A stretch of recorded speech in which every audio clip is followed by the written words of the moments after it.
Boa tarde. O que é uma sociedade moderna? Antes de divagarmos sobre a estrutura e forma, devemos conceitualmente estabelecer uma premissa de existência. Uma sociedade só existe de fato e de direito quando sua população possui soberania territorial, econômica e capacidade de decisão por si. Na falta desta premissa, sua população será sempre servil à potência dominante de seu território e sua economia, que beneficiará pela imposição de sua decisão à sociedade. Quando lemos Maquiavel, compreendemos as forças, o povo, os militares e o país amigo, que formam o poder do Estado e a sua manutenção. Quando lemos Sócrates, Platão, compreendemos o que representa a república e democracia, numa sociedade onde o povo é desorganizado e a elite organizada. Quando lemos Montesquieu, compreendemos a base da Revolução Francesa, onde todos são iguais em direitos e deveres, que efetivamente quebrou o Estado absolutista e criou o Estado de Direito, dividindo o poder absoluto em três: legislativo, executivo e judiciário, antes personificados na figura do rei, mesmo considerando que ainda existia o povo desorganizado e a elite organizada. Qual a diferença entre as sociedades destes momentos e o momento atual, sociedade moderna? A sua mobilidade. Antes percebemos que a sociedade era estática e quase um sistema fechado e rígido. Dividia-se em povo desorganizado e elite organizada, sendo classificadas por classes sociais, quase sem mobilidade e onde só existia o interesse de manutenção da elite. Assim, dificilmente uma pessoa que nascesse numa classe poderia mudar. Hoje, a sociedade é dinâmica, mais próxima de um sistema aberto e mutante, dividida em povo organizado e elite organizada.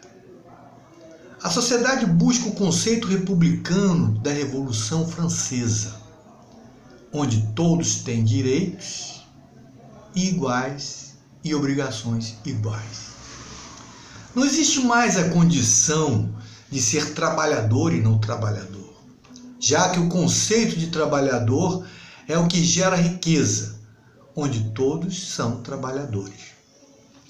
Passando a existir o poder forte de representatividade que opõe ao poder econômico, em um jogo de negociações dentro de um equilíbrio e consenso.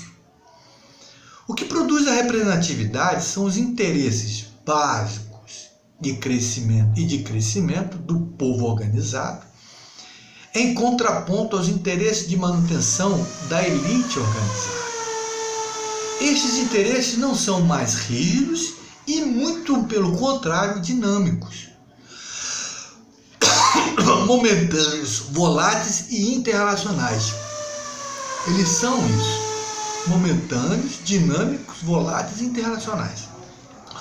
O principal interesse entre o povo organizado e a elite organizada deve ser a busca e manutenção de uma soberania, condição primordial para que todos possam usufruir dos benefícios efetivos do Estado e aos quais são vinculados e não permitam que outros lhe retirem.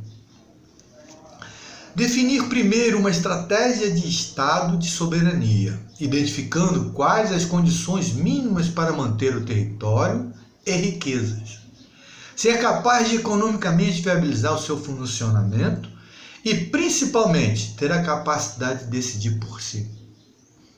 Hoje temos uma sociedade estruturada no conceito mais lobista, onde todos que possuem o mesmo interesse específico juntam-se e fazem-se fortes para conquistar suas posições. Muitas vezes, estes processos são de representatividade ou de poder econômico puros. Outras vezes são de representatividade com poder parcial econômico e poucas vezes com poder, representatividade e muito poder econômico. Podemos exemplificar com uma ideia de armamento total da população, uma ideia compartilhada por parte do povo organizado e com parte da elite, poder econômico, cujo maior beneficiário será o poder econômico e tornará mais vulnerável o povo organizado. Uma das afirmativas é que armado será mais fácil se defender. Como o principal defensor desta ideia foi assaltado e não se defendeu? Entregou tudo e mais a arma ao bandido, fortalecendo o criminoso que passou a ter mais uma arma para praticar crimes. Esquece que a técnica mais utilizada para o crime é o elemento surpresa. E normalmente, em 99% dos casos, não há como reagir. O grande diferencial entre o poder representativo e o poder econômico está na capacidade de convencimento emocional de um sobre o outro. Já que hoje não existe mais a importância dos dados de demonstrar os fatos, e sim de como são os fatos percebidos. Desta forma, você pode ter um conjunto de índices espelhando uma situação de fato e o fato ser percebido indiscutivelmente contrário. Neste momento, faz-se importantíssimo os meios de comunicação, sua forma, seu modo e tempo. Compreendemos isto com a teoria de comunicação de massa, desenvolvida na Segunda Guerra Mundial pelo representante do programa nazista. Hoje, com o desenvolvimento de técnicas de conhecimento de ciências humanas, é quase imperceptível a condução na formação de uma ideia, crença, que passa a ser internalizada inquestionavelmente e concomitantemente a alterar o comportamento da massa. Tudo o que vem acontecendo é, infelizmente, características destas premissas.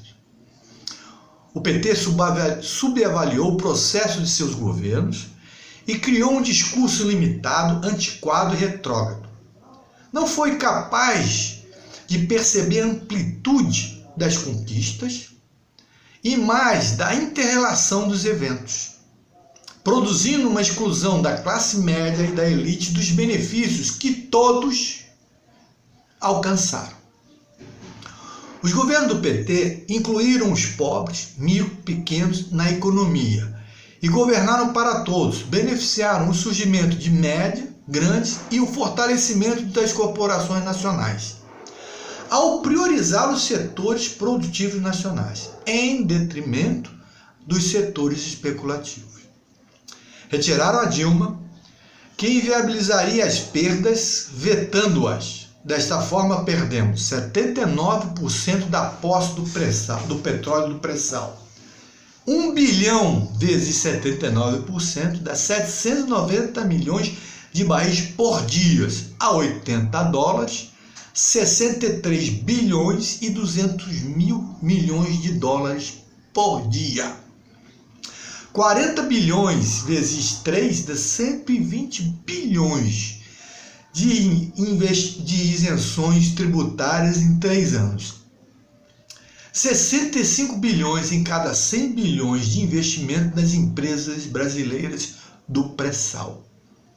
Um país soberano não permitiria isso. Como disse Samsung, a melhor vitória é conquistar o inimigo sem precisar guerrear.